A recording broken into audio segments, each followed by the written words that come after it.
एक बार की बात है, राजा कृष्णदेवराय की माँ, जो कि एक बहुत ही धार्मिक महिला थी, वह ब्राह्मणों को उनके प्रति सम्मान के भाव के रूप में पके आम भेंट करना चाहती थी। परंतु उसी रात राजा कृष्णदेवराय की माँ की मृत्यु हो गई।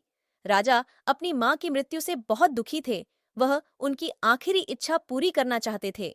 उन्होंने अपने सभी दरबारियों को बुलाया और उन्हें अपनी माँ की आखिरी इच्छा के बारे में बताया और उनसे इस बारे में सलाह मांगी कि वह अपनी माँ की आखिरी इच्छा को कैसे पूरी करे।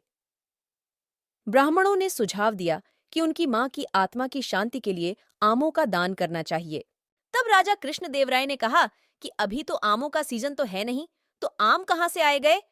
तब पंडितों ने उन्हें सलाह दी कि यादी आम नहीं है, तो आप उसकी जगह सोने से बने आमों को दान कर सकते हैं। राजा ने इस बात को सहर्ष स्वीकार कर लिया और अगले दिन उन्होंने ब्राह्मणों को सोने से बने आमों का दान करने के लिए दरबार में आमंत्रित किया। जब वे दरबार में आए तो तेनालीरामा वहीं मौजूद थे और वह ब्राह्मणों के लालच को तुरंत समझ गए।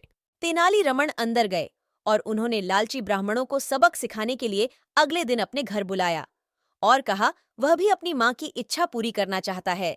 ब्राह्मण बहुत खुश थे कि उन्हें राजा से सोने के आम मिले और तेनालीराम ने उन्हें अपने घर आमंत्रित किया था।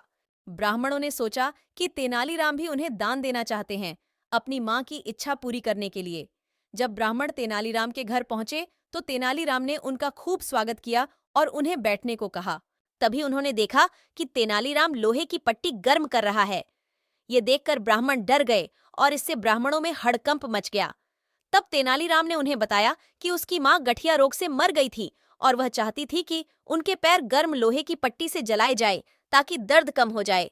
इसलिए वह ब्राह्मणों के पैर जलाना चाहते हैं ताकि उनकी माँ की आत्मा को शांति मिले। ब्राह्मण तुरंत समझ गए कि तेनालीराम ने उन्हें सबक सिखाने के लिए बुलाया है।